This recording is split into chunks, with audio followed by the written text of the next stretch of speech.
안녕하세요. 반갑습니다. 이금수입니다. 자, 지금부터 조선 후기 경제 진행하겠습니다. 여러분 혹시 페이지 점검 한번 해보셨어요? 생각보다 조선 후기 경제 문제 진짜 많지 않습니까? 바로 앞에서 봤던 정치보다 문제가 더 많아요. 그래서 저도 웬만하면 좀 추려가지고요. 유사 문제들 같은 건 유사하다 넣어주고 싶은데 그래도 또 보기들이요. 그 중에 하나 이거 꼭 봐야 되는데 이것도 우리 학생들 실수하면 안 되고 이거 하나 봐야 되는데 이러다 보니까 포기하기가 되게 어렵더라고요. 그리고 실제로도 문제가 엄청 많이 출제가 됐어요. 그래서 그만큼 이제 조선 후기 경제 같은 경우는요. 이전에 보셨던 경제와는 양상이 다릅니다. 결론으로 말씀드리면요. 전체적으로 생산력이 발전하는 거죠. 그리고 자본주의적 요소들이 많이 성장을 합니다. 그래서 이제 상공업도 활성화되어지고요. 농촌 같은 경우도 잉여 생산물이 훨씬 더 많아짐에 따라서 장시에서의 거래가 많이 이루어지죠. 그래서 이러한 경제의 급격한 성장을 조선 후기 때 볼 수 있기 때문에 바로 그와 관련돼서 이제 볼만한 문제들이 많다 보니까 실제로 출제된 횟수들이 상당히 많이 있어요. 자, 그러니까 여러분께서 이 부분 좀 신경 쓰셔야 된다는 건데 하지만 여기도 또 마찬가지로요. 이렇게 문제는 이렇게 많이 나왔습니다만 나오던 내용은 계속 나온다라는 또 그러한 특징이 있습니다.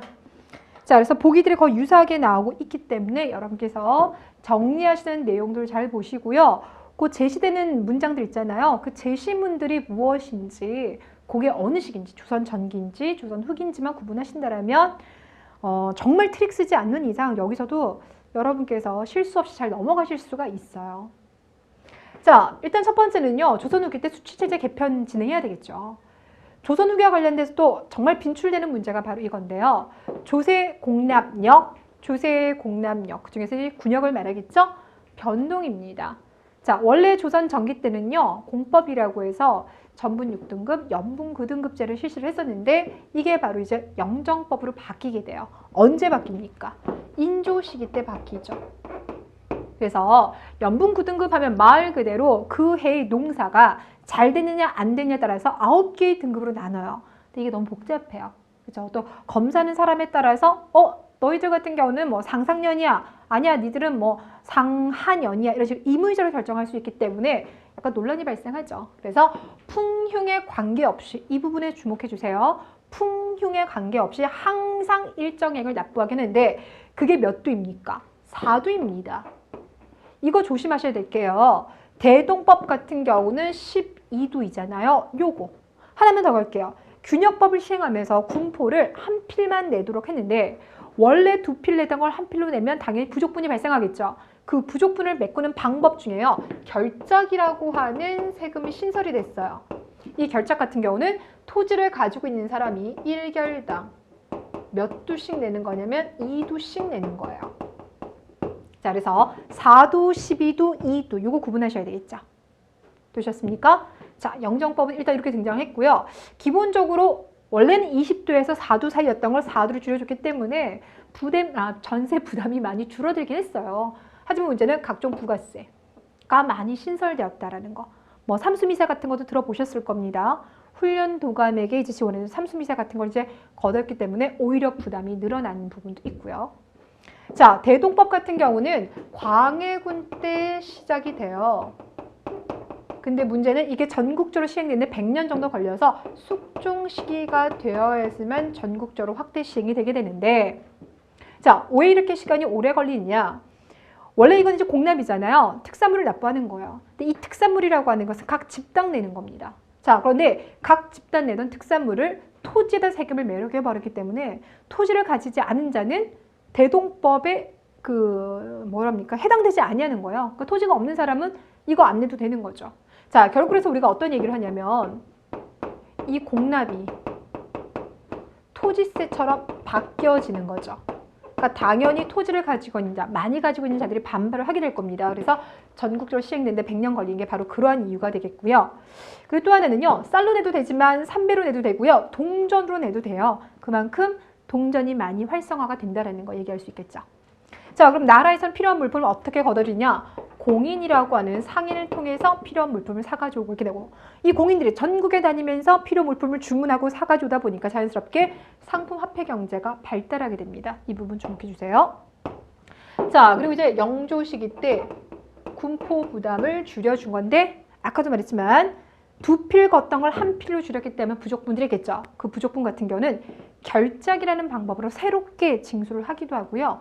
선무공간포라는 걸 만들어요. 이 선무공간포, 나름 돈 좀 있는 집안이에요.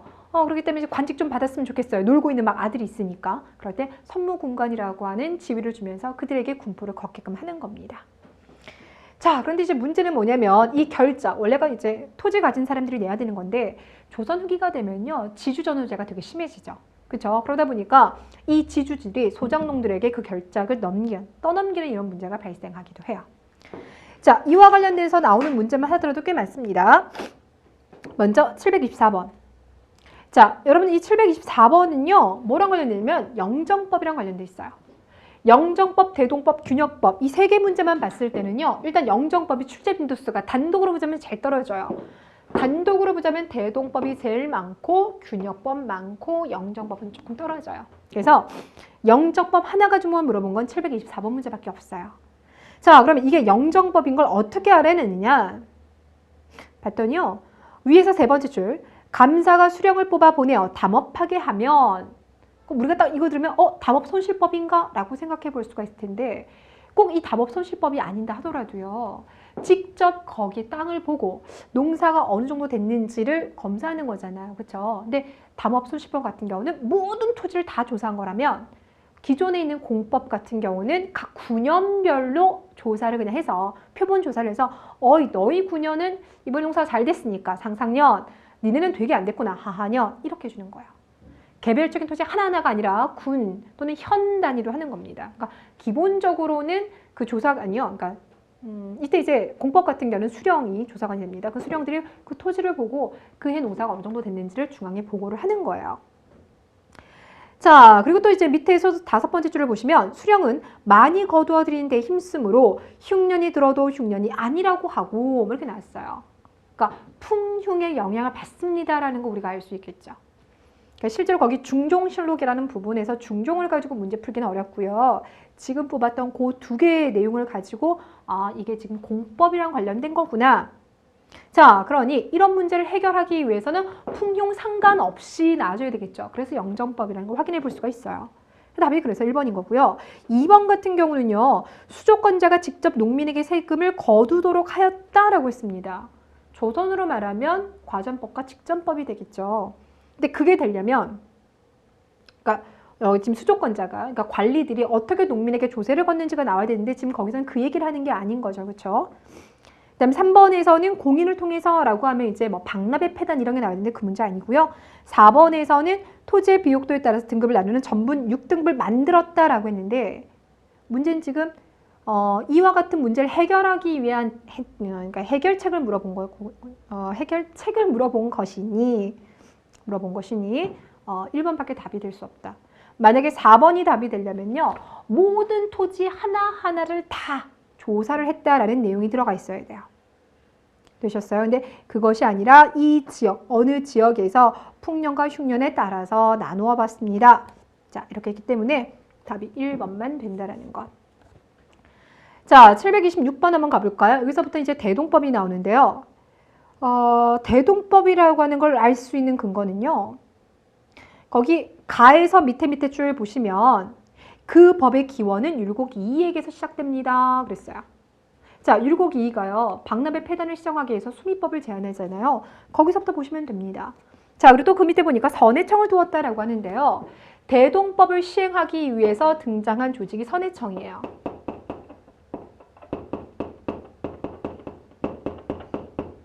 그러면 균역법과 관련돼서는 등장한 게 뭐냐? 이게 이제 균역청이에요. 구분할 수 있겠죠. 자, 그러니 대동법과 관련됐다 확인되고 1번에서 결작과 관련된 내용이 나오면 균역법입니다. 2번에선 영정법인 거고요. 3번에선 공법이죠. 답이 그래서 4번이 되는 겁니다.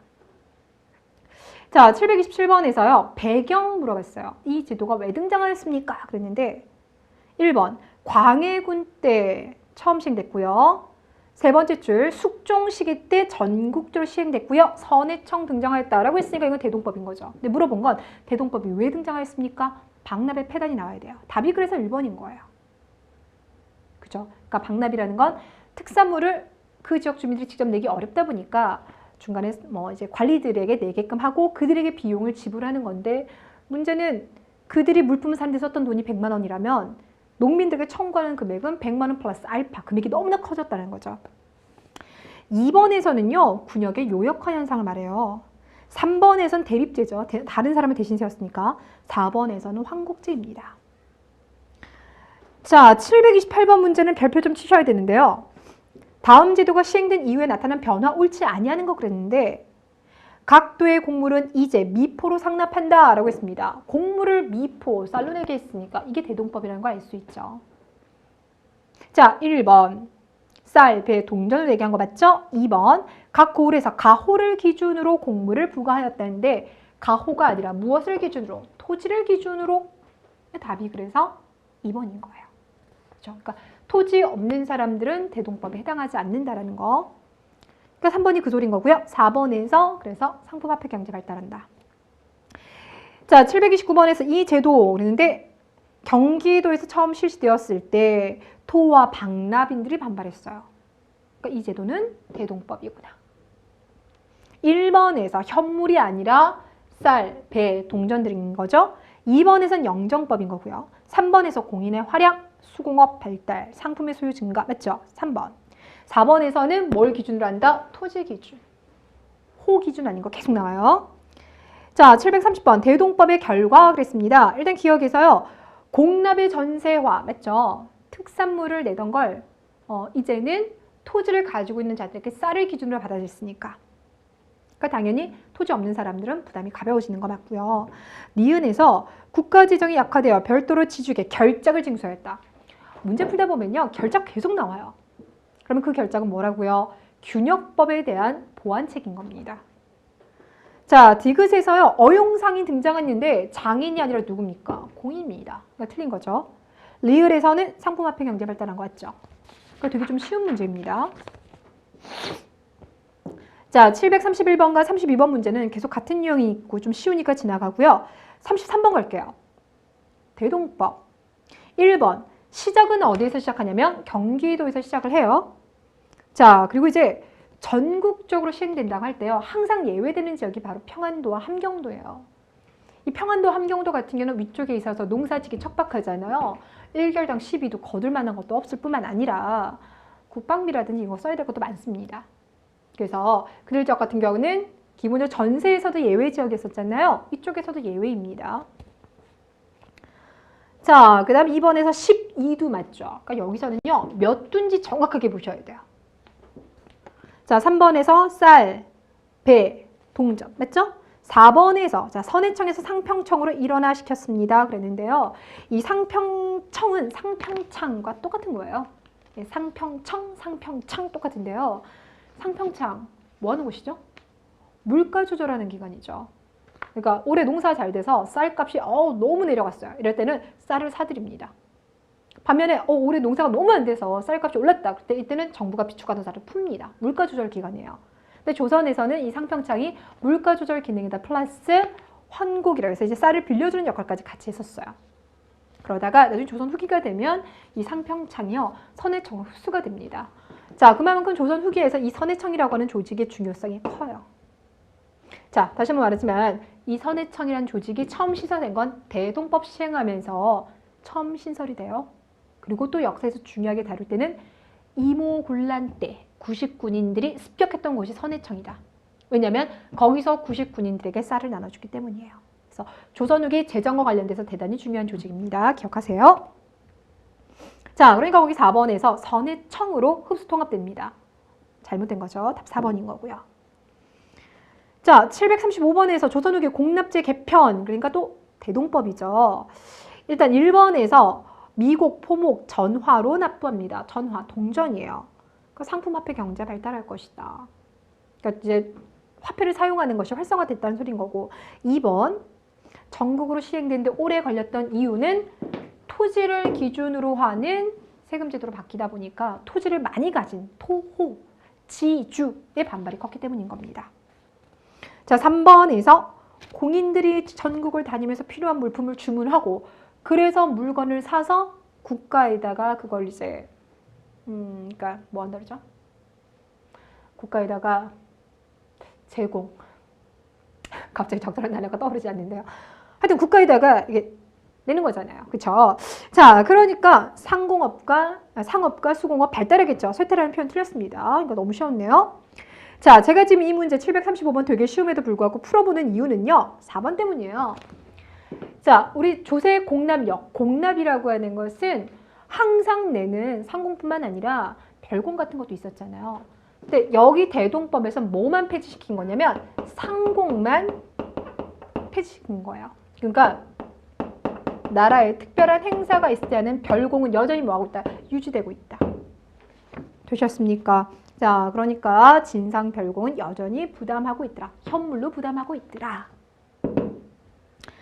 자, 이번에는 균역법 관련된 문제 풀 텐데요. 736번 한번 보세요. 일단 뭐 영조실록이었다는 것도 하나의 힌트가 될 수 있겠고요. 무엇보다 밑에 세 번째 줄 이제 군포를 한 필로 줄이도록 해서 균역법인 거 알 수 있겠죠. 그런데 여러분 여기서도요. 좀 꼼꼼하게 문제 푸시는 분들은요. 맨 처음 양역을 절반으로 줄이라고 명하였다. 첫 번째부터 모르는 단어 나왔는데요 하면서 막 부담스러울 것 같은데 역이라고 하는 거는 우리가 그동안 항상 봤었던 군역, 요역. 근데 그걸 누가 담당한대요? 양인이 담당한다고요. 양인, 16세에서부터 60세까지의 남자들이 담당하고 있죠. 그걸 줄여서 양역이라고 하는 겁니다. 그러니까 모르는 단어가 나왔다 해서 너무 집착하거나 그걸 달달 외우실 필요가 없다. 역사 문제는 맥락적으로 푸시면 되는 거기 때문입니다.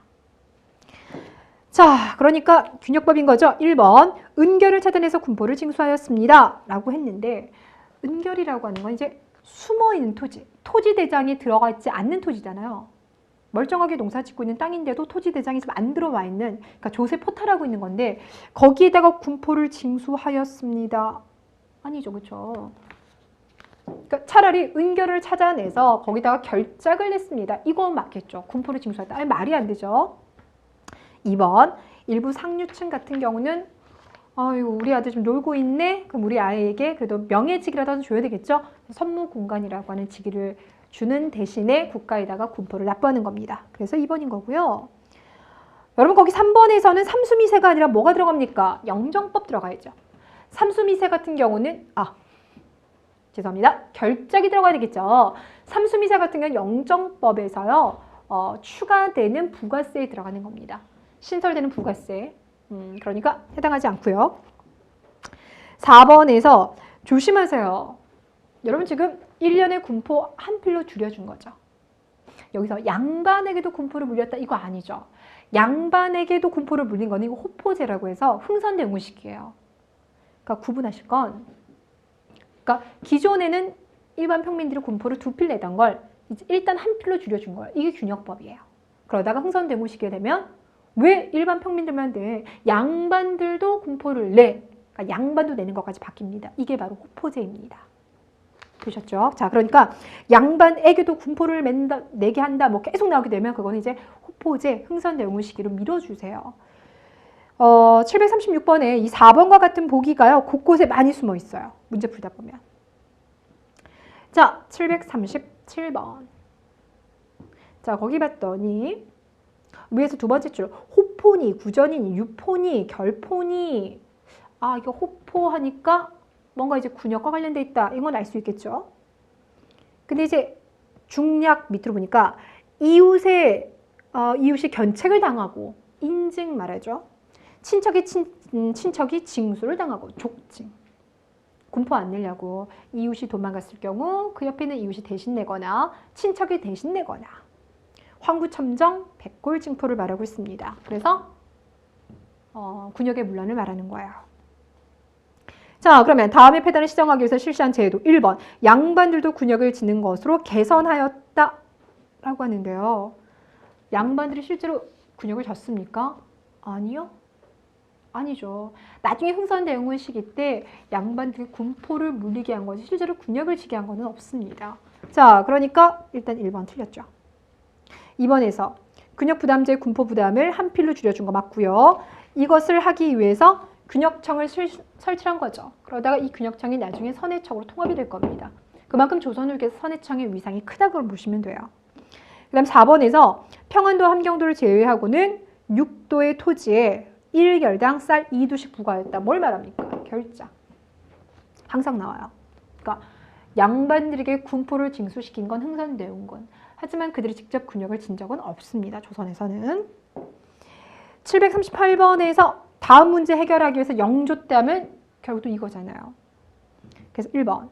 군포로 호 단위를 부과해서 양반에게도 군역의 부담을 주었습니다.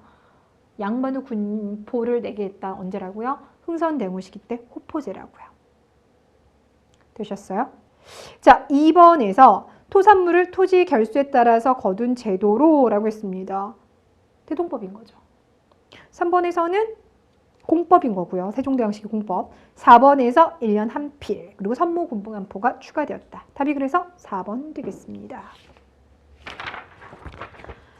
자, 739번 옳지 아니하는 것 그랬는데요. 자, 균역법 시행에 대한 부족부를 메꾸는 대표적인 방법이 결작이셨어요. 1번 결작, 그리고 1결당 2도 맞죠? 근데 2번에서요. 공사노비에게 신공을 바치겠다. 납공노비, 외거노비가 있었잖아요. 그쵸? 근데 여러분들 이거는요.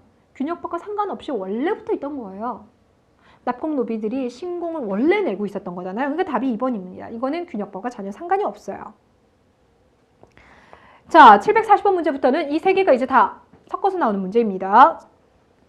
740번 가나와 관련된 제도에 대해서 그런데 여러분 이거 보시면서 토지 1결마다 2번에 걸쳐 팔두면 합이 16두. 16두는 없는데요. 그렇죠? 근데 그리고 문제를 봤더니 공인에게 지급하여 임금 광해군이 그러면 분명히 공인이라든지 광해군이 나왔으니까 대동법인데 우리가 알고는 12두가 아니라 16두가 나왔어요. 그렇죠? 이건 뭐냐면 그러니까 처음부터 12두는 아니었다는 겁니다. 그러니까 16두에서부터 조금씩 줄어들어서 결국 12두로 마지막에 안착이 된 거예요. 자, 그러니 이거 혹시 뭐 문제가 잘못 나왔나? 아니면 뭐 다른 제도인가? 그렇게 생각하지 마시고요.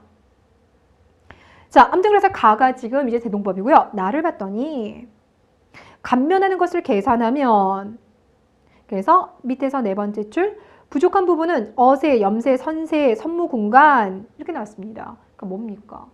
균역법이잖아요. 그러니까 1번 전세를 정액화하였다. 그러면 이건 영정법이니까 해당한 거 없고요. 2번 공인의 활동, 상품 화폐 경제니까 대동법인 거죠. 가 맞아요. 그래서 답이 2번인 거고요. 공납을 전세화시킨 건 대동법이죠. 그러니까 답은 가. 양반과 노비도 군포를 납부하게 되었다라고 하는데 양반이 군포를 납부하게 된 건 언제라고요? 그렇죠. 흥선대원 시기 때 호포제도. 아직 남았어요. 그리고 노비에게 군포 안 걸었죠. 그러니까 4번은 아예 답이 안 됩니다. 741번 가. 대동법이죠. 나. 균역법이죠. 1번 보부상들이 관청에 필요한 물품을 사서 납부하였다. 전혀 말 안 되죠. 이건 누구라고요? 공인. 보부상이라고 하면 조선 전기 때부터 장시에서 활동했었던 상인들을 말합니다. 그렇죠? 2번 양반과 상민이 균역의 부담을 동등하게 지게 되었다라고 했는데요.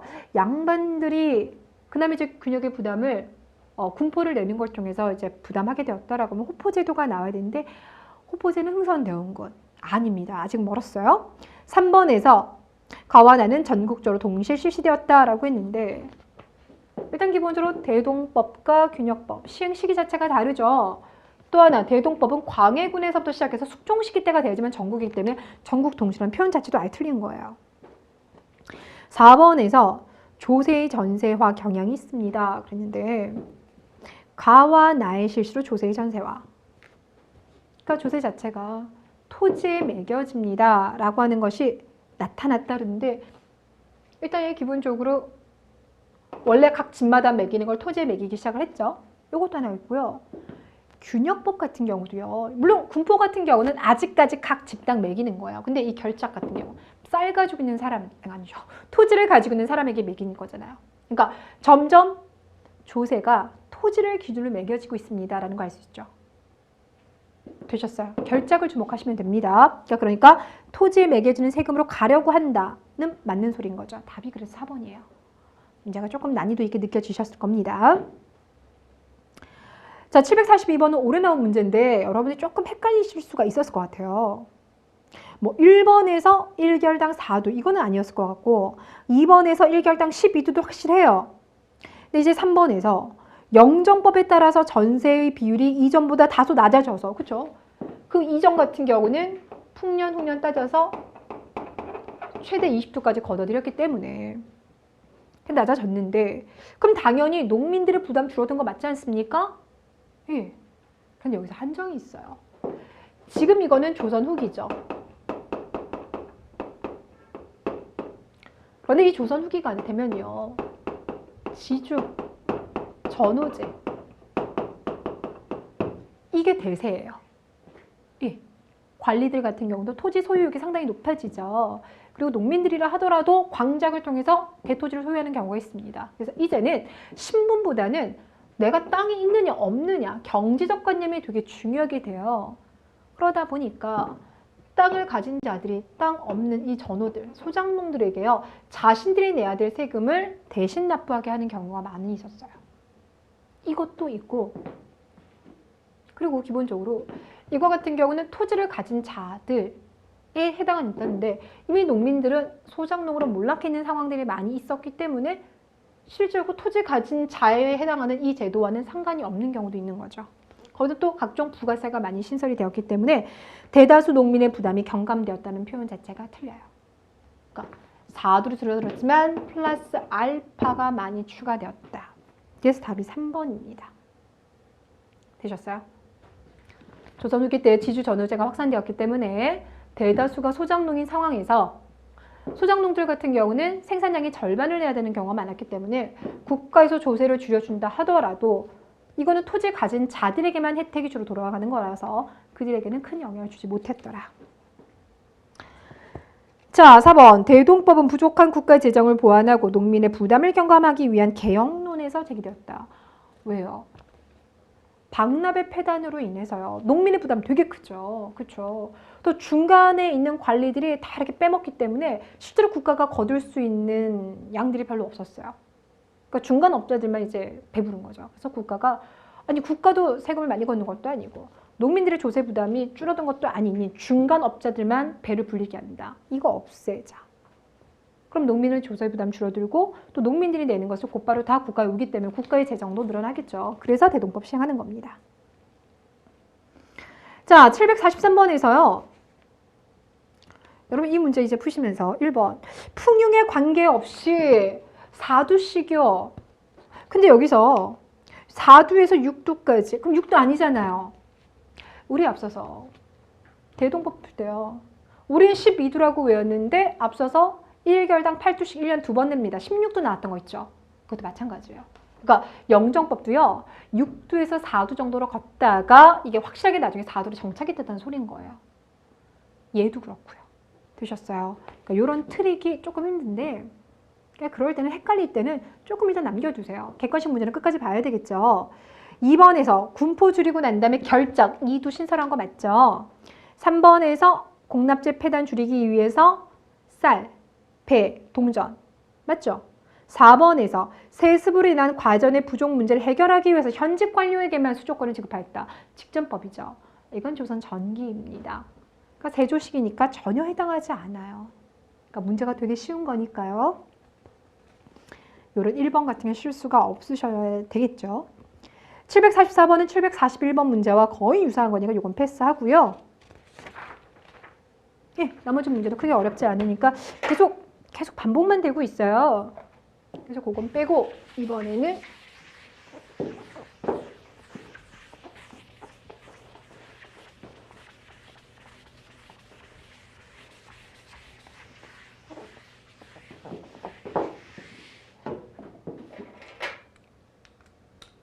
자, 이번에는 여러분들 농업 부분 들어가 볼게요. 조선 후기 농업은요, 볼 게 좀 많이 있어요. 그러니까 우리가 항상 고대, 또 중세, 조선 전기, 조선 후기 이렇게 4개 파트로 이제 농업 변화를 살펴보죠. 그 중에서 이제 조선 후기가 되면 농업에서 큰 변화가 몇 가지 나타나는데 그 대표적인 게요, 모내기법입니다. 모내기법이 처음 시행된 건 고려 말이죠, 그렇죠? 그래서 조선 전기까지만 하더라도 남부 일부 지방에 국한됐었는데 이때 되면 어디에서 전국에서 이게 일단 들어갈 거예요. 자, 그러니까 모내기법의 시행, 시작 이런 게 아니라 전국적으로 확대되었습니다. 요거 들어가줘야 되겠죠. 자, 그래서 이모작. 이제 농사를 벼뿐만 아니라 볼이 함께 짓는 이모작이 확산됨으로 인해서 생산량 늘어나게 되고요. 자, 그리고 또 하나. 새로운 작물이 들어와요. 특히 조선 후기 때 들어오는 이 새로운 작물에 주목해 주셔야 되는데 대표적인 게 구황 작물에 들어가는 고구마나 감자. 고구마나 감자 같은 경우는 기근 때요. 쌀 대신에 먹고 생명을 유지할 수 있는 되게 중요한 작물입니다. 자, 이거 말고 또 고추. 그래서 아시죠? 외란을 좀 해서 이제 고추가 들어오게 됐는데 그 전까지 우리 김치는 하얀색 김치였다는 거. 또 토마토. 무엇보다 담배. 이거 달달 외워주세요. 고구마, 감자, 고추, 토마토, 담배 조선 후기 때 들어옵니다. 그 다음 장시가 많이 활발해지죠. 그러면 이제 농민들도 장시, 시장에다 내다 팔기 위한 농사를 짓기 시작하는데 이걸 바로 이제 상품 작물이라고 하고요. 그 상품 작물 중에 여러분이 꼭 뭐 넣어주셔야 되냐면 쌀을 꼭 넣어주셔야 돼요. 왜냐면 도시가 늘어남에 따라서 한양에 살고 있는 사람들은요. 이제 장시에 가서 쌀 사다 먹거든요. 자, 그러다 보니까 기존의 밭을 논으로 바꾸는 작업들이 많이 이루어지더라. 채소도 갖다 팔 거고요. 담배, 약초 등 대답합니다. 그 다음에 이제 지대의 변화가 있는데요. 생산량의 2분의 1, 무조건 이제 50% 내야 됐던 것이 있죠. 이걸 이제 타조법이라고 하는데 아직 타조법의 비율이 훨씬 더 많긴 많아요. 하지만 일부 지역은 소작쟁이를 통해서 타조법이 아니라 도조법을 시행하죠. 도조법 같은 경우는 몇 퍼센트가 아니라 내가 얼마 이렇게 고정시킨 거야. 그러니까 내 월급의 절반을 주겠다는 게 아니라 내가 한 달에 50이면 50, 100이면 100만 원 얼마 금액을 정해놓고 준다는 거예요. 농민 입장에서는 이게 더 좋죠. 그래서 아직까지 조선 후기에서는 타조법이 더 전체적으로 더 많이 시행되고 있지만 그래도 일부 지역에서 도조법이 등장했다는 거에 주목을 합니다. 자, 그 다음에 또 광작이 성행하죠. 광작, 넓은 면적을 농사 지을 수 있게 된 가장 중요한 건 결국 뭐냐면 이 모내기법 때문인데 모내기법은 이전의 직파법에 비해서 이렇게 잡풀도 뽑는데 시간이 덜 걸려요. 노동력이 덜 필요하잖아요. 그러니까 결국 한 명의 농부가 더 넓은 땅을 농사 지을 수 있게 되면서 광작이 가능해지고 그러다 보니까 농민들 중에서도 겁나 부자 농민들이 등장하죠. 경영형 부농들이 등장하게 된다. 단 이들은 뭐다? 소수에 불과하다. 그렇다면 대다수의 사람들은 뭐가 된다? 몰락하게 되겠죠. 그렇죠? 그래서 소작농이 되거나 소작할 땅마저 구할 수 없는 사람들은 임노동자로 전락하게 되면서 농민 안에서도 계층 분화가 이루어진다. 그래서 조선 후기 때는 다 분화예요. 양반도 분화, 농민도 분화, 상인도 분화. 소수의 양반만 권력 가지고 있고 소수의 농민들은 광작, 소수의 상인들만 대상인으로 가고 대다수는 몰락양반, 대다수는 가난한 농민, 대다수는 영세 상인 이렇게 가는 거죠. 자, 748번 한번 볼까요? 고구려 고분에 그려진 벽화의 내용으로 가장 적절한 것은 그랬는데 1번 담배, 2번 목화, 4번 감자, 고추가 나왔어요. 그러니까 적어도 1번과 4번 같은 경우는 조선 후기가 되어야지 가능한 거죠. 그리고 2번 목화하면 고려 말의 목화가 처음 들어오죠. 답은 몇 번? 3번 되겠습니다. 이런 건 안 틀렸을 것 같고요. 자, 749번에서는 농법서들이 나와요. 근데 여러분들 농법서요. 문제 풀 때요. 딱 3개만 확실하게 기억하시면 돼요. 농법서 또는 농서. 일단 첫 번째, 고려 말 때 원나라를 통해서 들어오는 게 있죠. 이게 뭐라고요? 농, 상, 집, 요. 어떻게 기억하라 그랬죠? 이게 원나라부터 들어오잖아요. 그러니까 이응 생각해서 그냥 고려, 원나라로 들어온다. 조선, 전기 때 하면 농사직설. 농사직설은 세종대왕이 관리를 전국에 보내서 만든 되게 유명한 책 있죠? 자, 금양잡록. 강희맹이라는 사람이 은퇴하고 난 다음에 직접 경기도 시흥에서 농사 지으면서 써본 책이에요. 됐죠? 자, 요거 두 개만 확실하게 하고요. 나머지는 조선 후기구나 이렇게 보시면 돼요. 왜냐면 그 전에는 농사 없거든요. 되셨어요? 그래서 이거는 최초의 농사. 어쨌거나 누가 만들었던 최초의 농사. 이거는 우리가 만든 최초의 농사. 그럼 나머지 나오는 책들은 조선 후기니까 모내기 하는 법들 더 알려주는 책. 아니면 상품 화폐 작물도 알려주는 방법. 뭐 이런 거 들어가겠죠. 아니면 또 많은 농법서가 나오게 되면 또 백과사전 나오지 않겠습니까? 예, 그렇게 접근하시면 돼요. 자, 그렇게 봤을 때 1번 농사직설 우리나라에서 만들어진 최초의 농사 맞죠? 2번 임원경제지 같은 경우는 백과사전입니다. 3번에서 농가집성 이것도 뭔가 이제 모아놓은 것 같죠, 그렇죠? 고려 말 조선 전기 때 나온 것들을 모아놓은 책으로서 중요한 건 여기에 이제 뭐 벼농사 짓는 방법들 들어가 있고요. 그 다음에 4번에서 금양잡농 문제가 좀 치사했는데요. 강희맹이라는 사람이 은퇴하고 난 다음에 경도 시흥에서 자기가 직접 농사 지은 겁니다. 문제가 좀 많이 치사했어요. 충청도 아닙니다. 답이 그래서 4번이고요. 자, 750번. 다음 같은 사실이 전개되었던 시기 그랬으니까 시점 구분인데요.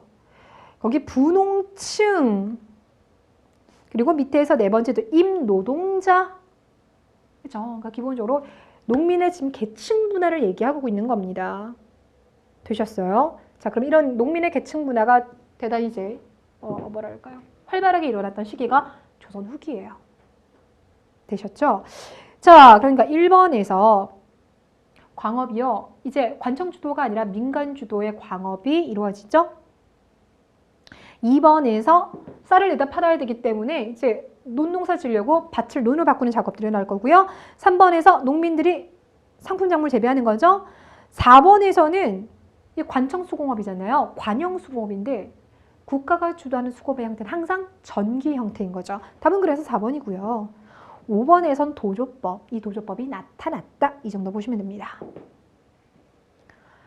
751번 문제는요. 되게 쉬운 건데요. 조심하셔야 될게요. 일단 1번에서는 이거 지금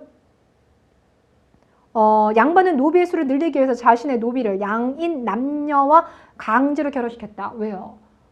부모 중에 한 사람이라도 노비일 경우는 노비로 삼는다. 이게 바로 일천즉천입니다. 자, 그래서 중요한 원칙.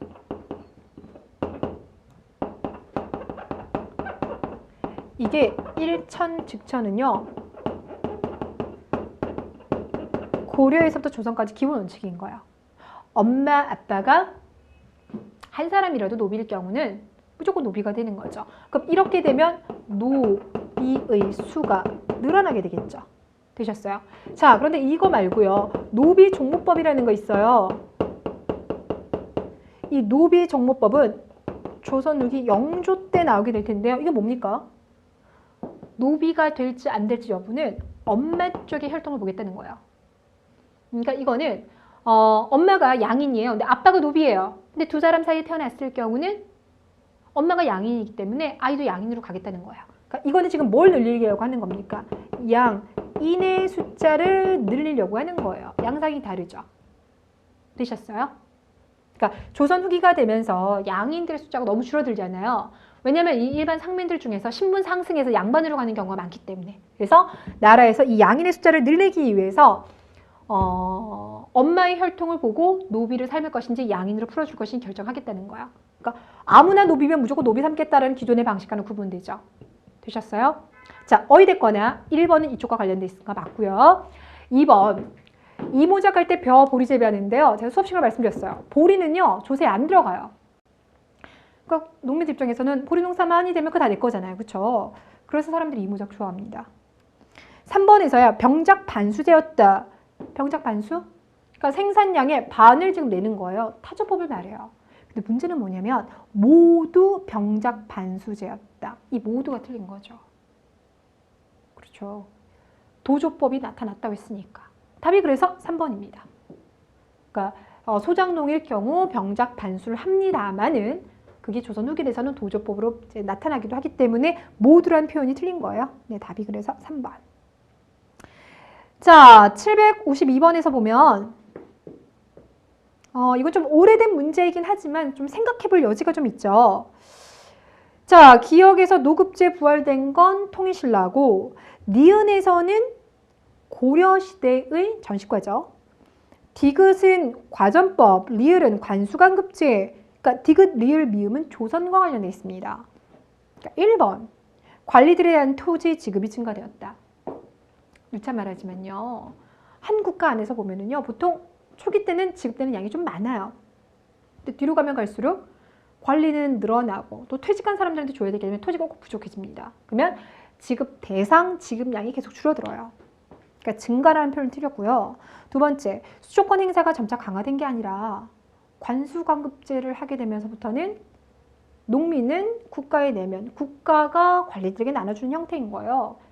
그러니까 이제 관리들의 개인적인 영향력을 좀 배제하려고 하는 거죠. 그러니까 틀린 거고. 결국 그렇게 되면 시간이 지나면 지날수록 지급되는 양 줄어들죠. 그러니까 예를 들어서 고려시대 때는 전지, 시지 다 주다가 조선시대 때는 쉽게 말하면 전지만 주는 거잖아요. 그렇죠? 그러니까 토지만 주게 되면 옛날에는 산도 줬는데? 이렇게 되고요. 또 지급되는 양도 시간이 지나가며 줄어들게 돼요. 그러니까 지급되는 양도 줄어들게 되고 아예 내가 농민들에게 직접 걷어들일 수 없게 되다 보니까 사람들 뭐 하게 된다. 그럼 내가 땅이라도 많이 가져야지. 토지 소유 욕구가 늘어납니다. 답은 그래서 3번이에요. 난이도가 좀 있었지만 푸셨을 거라 생각해요. 4번에서 과세 부과 기준이 토지에 변화하였으므로 지주층의 부담이 증가하였다. 그런데 여긴 지금 과세 기준의 변화를 얘기하는 게 아니에요. 만약에 그게 되려면 대동법과 균역법이 나와줘야 돼요. 그래서 원래는 집집마다 토산물을 내려 했다가 이젠 토지에다가 1개월당 12도를 내게 한다든지 기존에 없었던 결작을 만들어 둔다든지 그 내용이 나와야지만 4번이 답이 되죠. 5번에서 이건 뭡니까? 대동법이죠. 그렇죠? 그러니까 해당하지 않아요. 여기서는. 자, 753번 조선 후기 농업에 대해서 그랬는데 1번 양반 지주들은 토지를 모두 소작인들에게 병작반수로 붙였습니다. 라고 했는데요. 이 모두라는 단어가 나올 때는 항상 조심하셔야 돼요. 역사에서요. 100%가 어디 있겠습니까? 그렇죠? 그러니까 지주들 같은 경우는요. 농사를 짓는 방법이 두 가지예요. 그러니까 내 땅이 있다. 이제 분홍들 같은 경우. 그러니까 지주들이 내 땅을 가지고 있다 그러면 두 가지 방법인데 일단은 소작농 한타는 방법도 있고요. 아니면 우리 집 노비라든지 머슴들 있잖아요. 동원해서 농사 짓는 방법이 있습니다. 두 가지 방법이에요.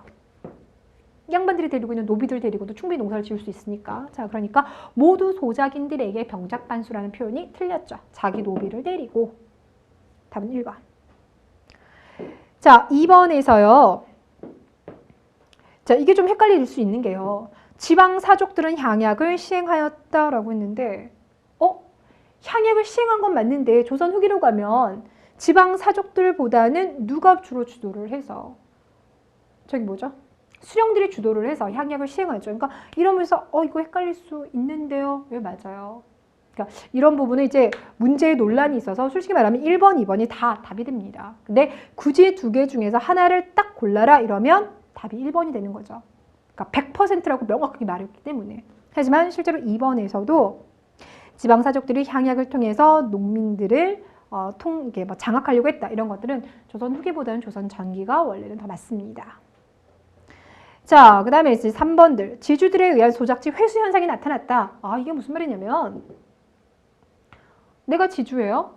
그럼 내 땅이 한 5만 평 정도 됩니다. 이 5만 평 되는 땅을 소작농한테도 시킬 수 있고 내 노비나 머슴한테 시킬 수도 있는데 이제 문제는 뭐냐면 모내기를 하면 잡풀 뽑을 일이 줄어든다고 했잖아요.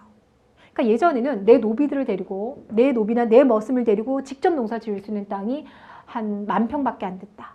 나머지 4만 평을 소작농한테 줬는데 이제는 모내기법을 시행하다 보니까 내 노비들이 똑같은 숫자이지만 잡풀을 뽑을 일이 덜하다 보니까 걔네들이 10,000평 농사 짓던 거 이제 걔네들만 데리고 한 3만 평 농사를 짓게 됩니다. 그럼 소작농한테 맡길 땅은 2만 평밖에 안 되는 거죠. 그러니까 그럼 결국 어떻게 될까요? 소작농들한테 줄 땅들이 우리 노비들이 직접 농사 짓는 걸로 바뀌게 돼요. 결국 그럼 소작농들, 소작질 땅을 구할 수 있는 기회마저 줄어들게 되는 거야. 그러다 보니까 뭐가 되는 겁니까? 임노동자가 되는 거예요. 이해되시겠죠? 자, 그래서 거기 3번에서 지주들에 의한 소작질 회수 현상이라는 게 바로 그걸 말해요. 네.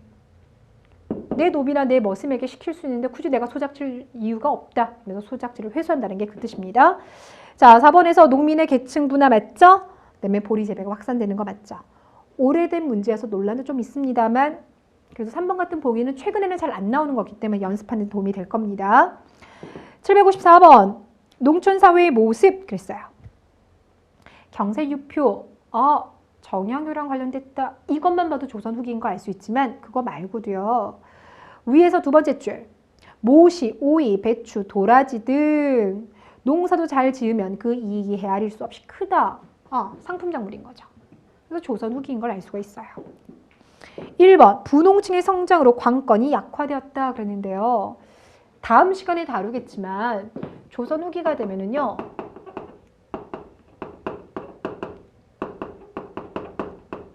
수령들이 행사하는 관건이 강화가 될 거예요. 그럼 기존에 있었던 사족들의 입지가 약화될 거예요. 이거는 우리가 지난번에 다뤘던 정조시기 때요. 지방 수령들 권한 강화시켜서 향약까지도 장악하게 시켰다고 했었죠. 그거 떠올리시면 됩니다. 그러니까 답은 1번 되겠습니다.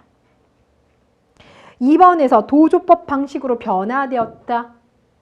다 간 건 아니지만 바뀌고 있는 모습이다. 이렇게 해석할 수 있겠죠.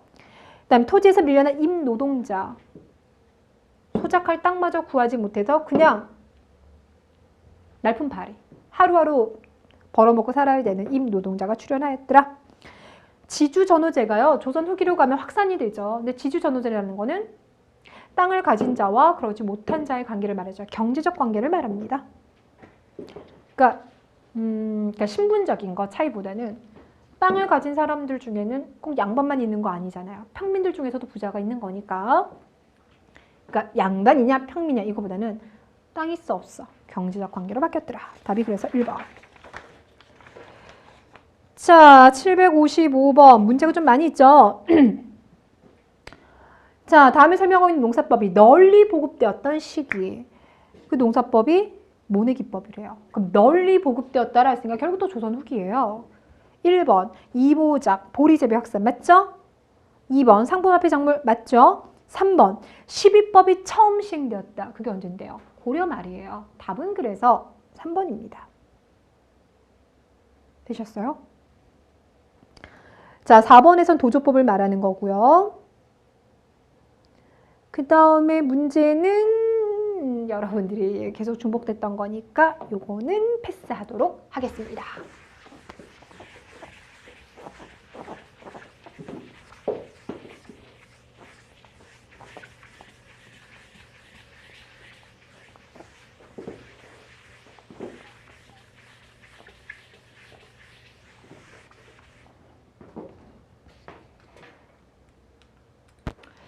자, 이번에는 이제 상업과 수공업과 광업 쪽 좀 보도록 할게요. 그러니까 전체적인 건 상업도 발달, 수공업도 발달, 광업도 발달인 거고요. 그리고 또 하나는 국가 주도가 아니라 다 민간 주도라는 거. 주로 민간이 많이 주도를 하게 되는데요. 상업과 수공업 발달의 공통적인 이유 중에 하나가요. 대동법 들어가겠죠. 이 대동법이 조선 후기 경제에 큰 영향을 주게 돼요. 자, 대동법 시행으로 인해서 공인이라고 하는 국가 소속 상인이 처음 등장하게 되죠. 근데 그들 말고요. 사상들도 많이 등장을 하게 되는데 그 사상 하면은요. 뭐 평양의 유상이라든지 의주의 만상이라든지 개성의 송상이라든지 이들을 생각하시면 돼요. 근데 여기다 또 경강상인 꼭 넣읍시다. 경강상이라면 한강을 기반으로 해서 활동을 하는데 특히 이 경강상인들은 뭘 소유하고 있다? 배. 그래서 문제를 풀 때요. 경강상이라면 한강에서 배를 가지고 쌀이나 소금 운반하면서 돈 벌었다. 이거 기억하시고요. 송상 같은 경우는요. 저기 청나라와 일본과의 무역 중간을 그러니까 이제 연결시켜 준 거죠. 중개 무역을 통해서 돈 벌었다와 이들이 활동하는 지역이 개성이에요. 개성하면 인삼이죠. 개성 인삼. 그래서 인삼 재배로 되게 유명을 합니다. 자, 그다음 또 조선 후기 때요. 상업의 중심지가 됐던 곳이 두 군데가 있는데요. 하나가 장시. 18세기가 되면 전국에 이제 확산이 되는 것은 물론이거니와 또 하나가요. 포구예요. 포구. 배가 다니는 포구에서 상업이 활발해지면서 이곳에서 활동하는 객주와 여가 떠올려 주시면 되겠고요. 이제 전국적으로 화폐가 유통이 되는데요. 바로 상평통보.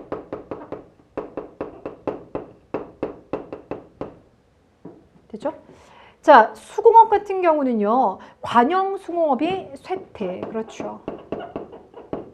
민영수공업 형태로 가게 될 텐데요. 근데 그 민영수공업도 그 물건을 만들려면 재료값이 있어야 되잖아요. 근데 지금 돈줄을 쥐고 있는 사람들은 일단 상인들이 먼저예요. 그래서 상인들이 수공업자에게 자금을 지원하는 거죠. 그래서 제품을 생산하겠어요.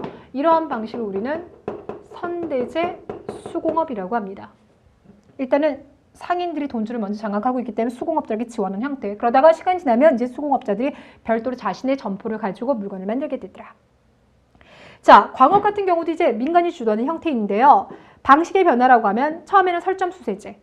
그러니까 광업 할 수 있도록 거점을 이제 만들어주는 정부가 만들어줬다가 호주에서 세금을 받는 형태였다면 영조 시기가 되면은요 그냥 민간에서 만들고 수령에게 세금만 내게 하는 방식이었다. 점점 이제 광업이 활성화가 되면서요 이거 자체도 이제 전문화가 됐는데 이러면서 나오는 존재들이 물주, 덕대, 혈주, 임노동자 다양하게 등장하는데 그들이 하는 역할을 보셔야 돼요. 물주는 기본적으로 상인으로서 그들은 주로 이제 돈 되는 사람들이에요. 자금을 지원하는 사람들이고요. 덕대가 전문 CU, 전문 경영인. 전체적으로 경영하는 사람들인 거고요. 이 사람들은요. 채굴업자들이에요. 어디에 가면 금이나 은이 많이 있는지 잘 아는 채굴업자. 그러니까 기술자들인 거죠. 그러니까 여기는 CU, 뒤에서 뒷돈 되는 사람들. 이 사람들은 전문업자들. 그 전문업자들이 밑에 있는 이제 임노동자들 데리고 땅 파는 거 시키는 거죠. 이런 식으로 전문화되었더라. 그러니까 명칭을 좀 기억하시면 되겠습니다. 자, 그러면 759번 볼까요? 자, 이 문제 푸실 때요. 시기가 언제인지 파악하셔야 되는데 거기 보면 면포상인, 그러니까 첫 번째 줄 가장 오른쪽 면포상인의 왕래가 끊기지 않은 것을 이렇게 써요. 그러니까 옷감을 팔고 있는 상인들의 거래가 활성화가 되었다. 그러니까 뭔가 상업이 발달했다는 걸 알 수 있고요. 무엇보다 그 밑에 줄 통공이라고 했습니다. 신의 통공 생각하시면 되겠죠.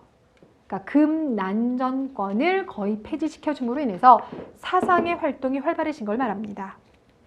자, 그러니까 결국 여기서 말하는 거는 그렇죠. 조선 후기 때 상업의 발달을 말합니다.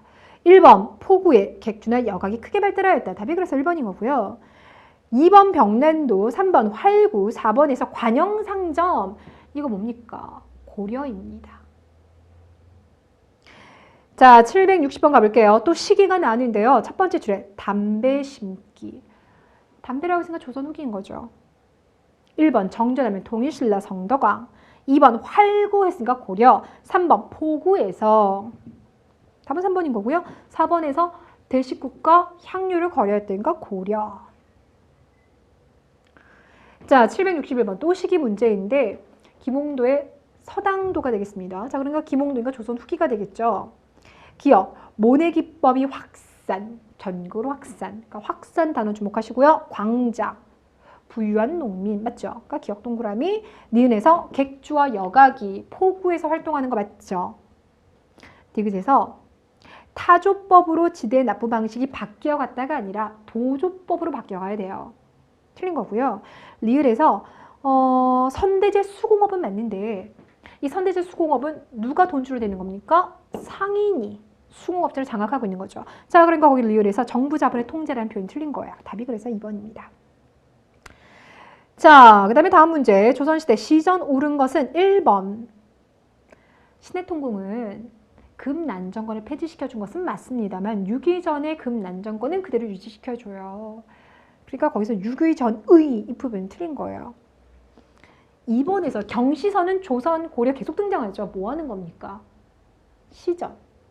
서울에 있는 그 시전 있잖아요. 시전의 상행위를 통제하는 지금 보면 공정거래위원회 같은 곳인 거죠. 그러니까 지방의 장시까지 통제한다는 부분이 틀렸고요. 3번에서 시전 상인들은 어디서 활동하냐면 수도, 고려로 말하면 개경이고요.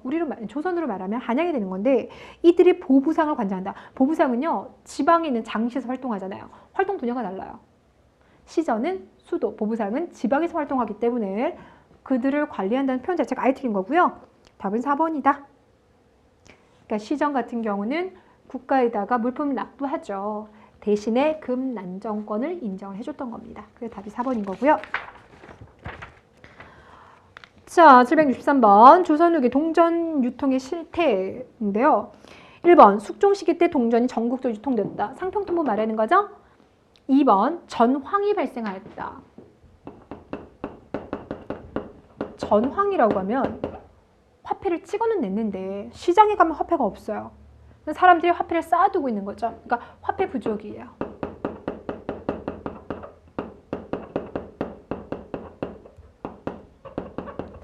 화폐를 유통수단이 아니라 그냥 저장수단으로만 생각하고 있는 거죠. 그렇죠?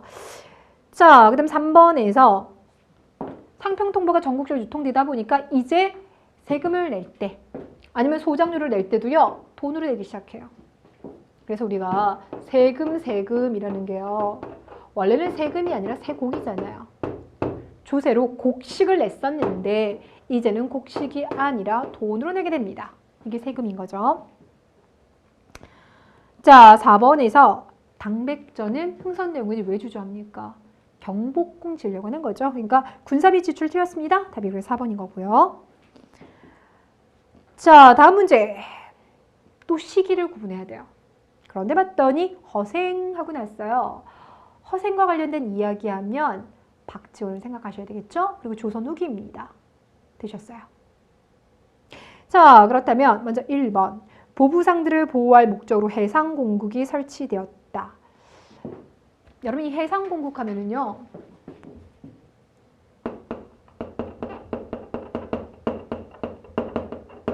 이 해상공국은 보부상들을 위해서 만든 조직이에요. 그럼 이게 언제 만들어졌냐면 이때 만들어졌어요. 이때가 언제예요?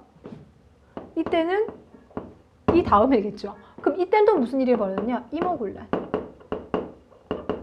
임오군란 때 명성황후가 90군인들 피해서요, 충주까지, 그러니까 장원, 그 장원 지역까지 피신도 하고 그랬었잖아요. 그리고 다음에 만들어졌대요. 뭔가 정치적 상황이 고려된 것 같죠. 그게 뭐냐면 이제 조선 후기가 되면서 정부가 뭔가 뭐라 그럴까요? 지방에 대한 통제력들이 특히 세도 정치 시기 이후로 계속 이제 무너지게 됩니다. 그러다 보니까 이제 정부가 막 조세도 잘 안 거쳐지게 되고 정보 같은 거 잘 안 모아지게 되죠. 이때 각 지방에 대한 정보력과 돈줄을 쥐고 있는 대표적인 세력들이 보부상들이 돼요. 왜냐면 그들은 전국을 활동하고 있으니까. 되셨어요? 그러다 보니까 이제 실제로 명성황후가 권력을 잡고 유지하는 데 있어서도 그들의 자금력이라든지 그들이 전국에서 가져오는 정보가 대단히 중요할 수밖에 없는 거예요. 그러면서 개항 이후에 1876년 개항하고 난 다음에 일본 상인들이 대거 들어옴으로 인해서 특히 82년 임오군란 이후부터는 청나라 상인들까지 내륙으로 진출하게 되죠. 조청 상민 수륙 무역 장정 기억나십니까? 예, 그로 인해서 이 보부상들의 피해가 커져요. 그러자 내륙에서 활동하고 있는 이 보부상들을 지원해주기 위해서 만든 조직이 바로 해상공국이에요. 이해되셨을까요? 오케이. 자, 그러니까 조선 후기가 아니라 이건 이제 개항식이 관련된 내용이 되겠죠. 답은 그래서 1번이 되겠습니다. 2번에서요. 요 공인들 같은 경우는 나라에다가 뭐 이런 종이면 종이, 옷감이면 옷감. 그러니까 뭐 대규모로 납품을 하다 보니까 그쪽 분야에 대해서 노하우도 많겠고 뭐 그렇겠죠. 자금력도 되겠죠. 그러다 보니까 그들이 도매 상인들이 되는데 우리는 그들을 도고라고 불러줍니다. 자, 3번에서요. 선박을 이용한 운수업도 발달했는데 대표적인 사람들은 경강상인들이 되겠죠. 4번에서 전국적으로 장시가 활성화가 되고 그곳에서 사상들이 활동할 거 맞죠. 자, 그 다음 765번 목적에 대한 설명으로 옳지 아니하는 것은 그랬어요. 조심하세요. 이게 목적을 물어봤어요. 일단 기억에서 풍흉에 따라라고 했으니까 이건 공법이죠. 니은 사창제도가 있고 디귿 오가작통법, 리을 통공정책이 있는데 1번에서 세종대왕이 공법을 실시한 이유는 그 전에 있었던 담업손실법에서 이제 관리가 임의적으로 조세액을 저항하는 데 있어서 비리가 나올 수 있기 때문에 군현별로 풍년과 흉년을 나눠주게 한 거죠. 그러니까 공정하게 조세를 걷기 위한 방식이었으니까 1번 맞고, 사창제도에서, 이거는 사창제도라고 하는 건 누가 곡식을 나눠주는 겁니까? 관청 국가가 아니라 지방 양반들이 하는 거죠. 믿을 만한 인품이 좋은 양반들에게 시킨 겁니다. 자, 그러니까 양반 중심 향촌 질서 유지에 도움되는 거죠. 그 다음에 이제 오가작통법, 호패법이라고 하는 건 농민을 감시 통제하려고 하는 거죠. 그러니까 이웃 간의 상호 부조를 위한 것이다 라고 하면 차라리 향약이나 향도 이런 게 들어가는 게 좋습니다. 답은 그래서 3번이고요. 통공정책을 하게 되면 시전 상인들이 가지고 있는 금난정권을 폐지함으로 인해서 사상들이 활동할 수 있게 되고, 이들이 장사하고 난 다음에 국가에다 세금을 내면 되는 거죠.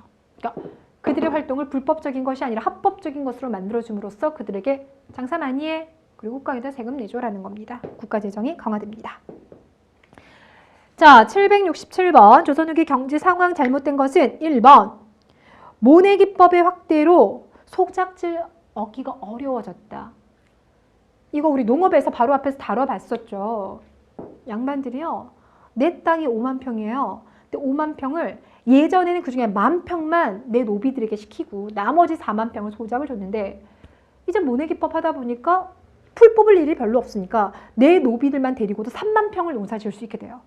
2만 평만 소작 주면 되는 거죠. 거꾸로 말하면 이 소작농들은 그만큼 소작지를 구하는 것도 어려워지는 겁니다. 그거 말고는 헷갈리는 거 없을 것 같아요. 답이 그래서 4번이에요. 지주 전후, 지주라고 하는 건 땅을 많이 가진 자를 말하잖아요. 조선 후기가 되면 일반 양반들뿐만 아니라요, 농민들 중에서도요, 그러니까 빠르게 모내기를 시행한다든지 이렇게 해서 땅 부자가 되는 사람들이 많이 생겨요. 되셨어요. 그러니까 지주라고 해서 지주 이퀄 양반이 아니라 지주는 양반일 수도 있고 평민일 수도 있습니다. 그러니까 이게 지주 전후라는 게 신분이 아니라 결국 경제적 관계예요. 답은 그래서 4번입니다. 자, 이 지주 전후제가 경제적 관계인지 아니면 신분적 관계인지에 대해서는 앞서서도 문제가 한번 나왔었죠.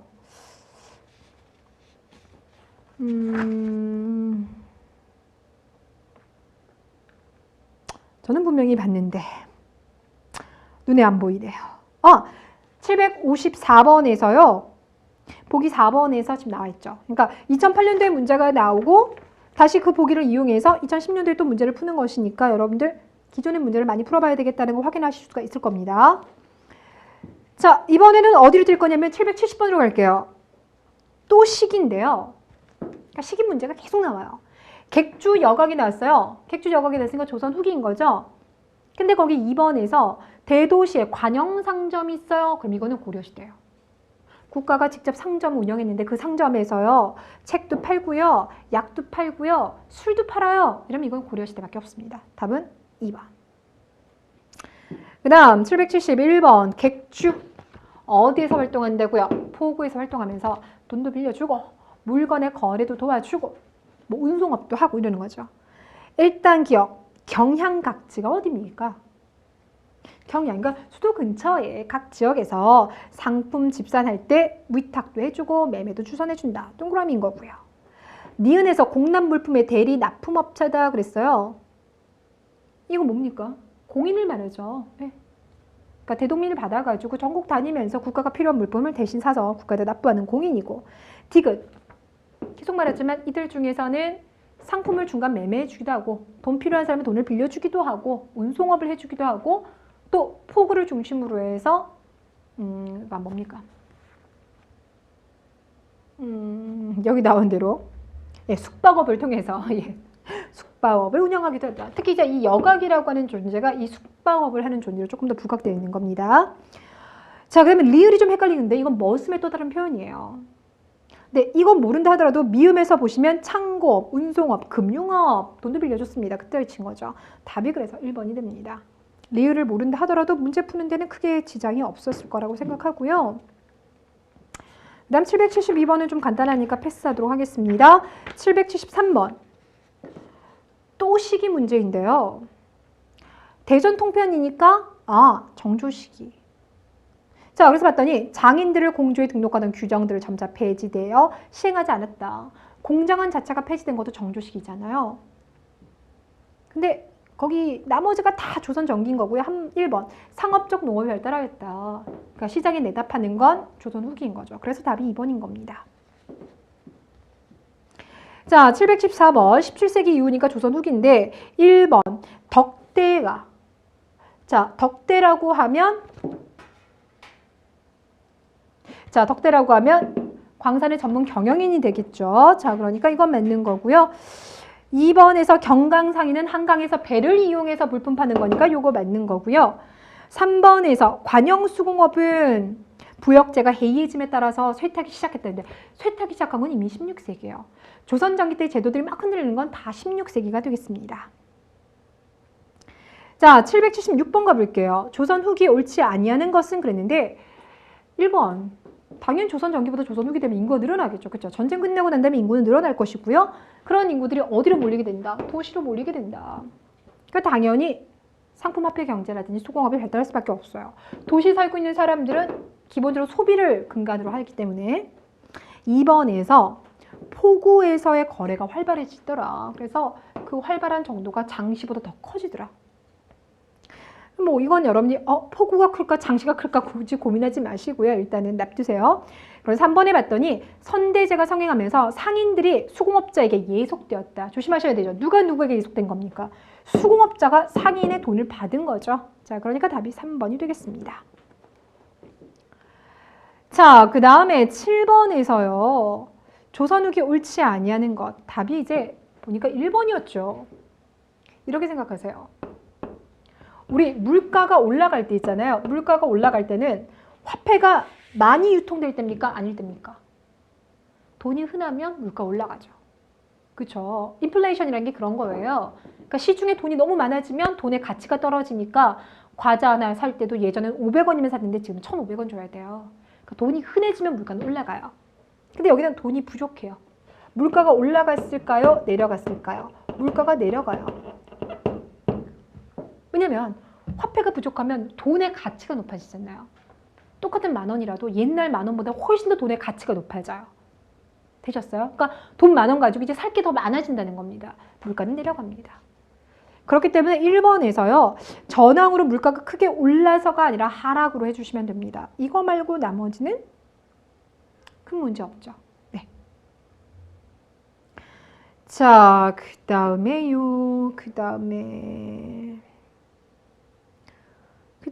780번 문제 한번 볼까요? 자, 780번 대놓고 조선 후기라고 있어요. 먼저 가를 보겠습니다. 남부 지방 일부에 처음으로 이양법이 보급되었다는 것은 조선 후기 아니죠. 그렇죠? 그거는 고려 말이니까 해당하지 않고. 쌀의 상품화가 활발하게 진행되면서 밭을 논으로 바꾸는 현상이 나타났다. 아이고, 우리 앞에서 했었죠. 이게 맞는 거고. 다해서 금 난정권이 폐지되었죠. 그럼 시전 상인들이 예전에 비해서는 규모가 약해졌겠죠. 왜냐면 시전 상인들이 활동하던 구역에 사상들이 나타나기 시작했을 테니까. 그러니까 활성화라는 표현이 틀린 거고요. 라에서 수공업 같은 경우는 선대제 수공업이 나타나면서 누가 상인들이 수공업자들에게 돈을 지불을 하면서 지원을 하면서 제품을 생산하게 했으니까 상업자본의 지배를 받았다는 표현이 맞는 거예요. 답이 그래서 2번입니다. 문제 정말 끝도 없이 많은데요. 782번 마무리 782번부터 두 개만 더 풀게요. 또 조선 후기인데요. 1번 보부상들은 전국 장시에서 활동하는데 전국 장시는 18세기 되면 천여 곳에 이르더라. 맞죠? 2번 나를 봤더니 의주 상이나였어요. 의주의 이제 만상을 말하는데요.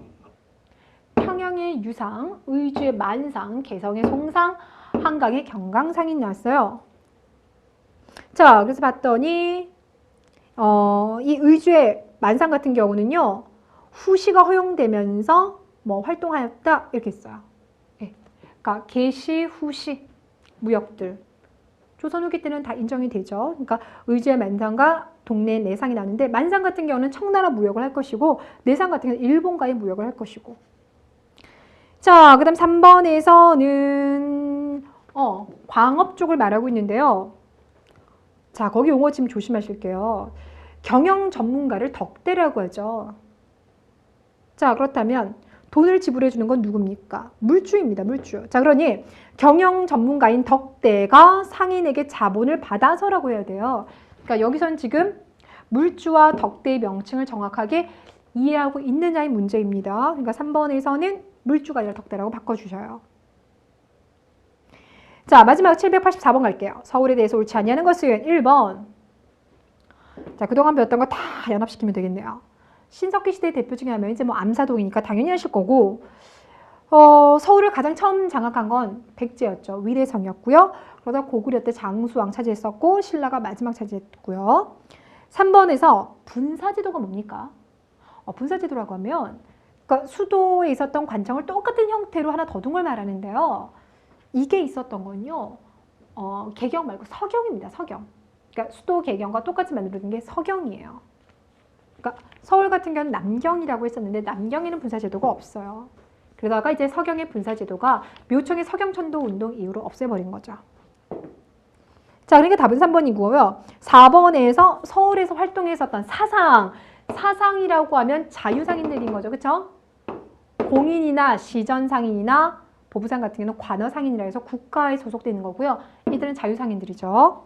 그들 중에 대표인 경강상인 맞고요. 자, 경제 파트 문제가 엄청나게 많았습니다. 혹시라도요, 오늘 푼 거 말고 해답지 보고 모르겠는 건요, 언제든지 질문하시기 바랍니다. 수고 많으셨습니다. 다음 시간에 찾아뵙겠습니다.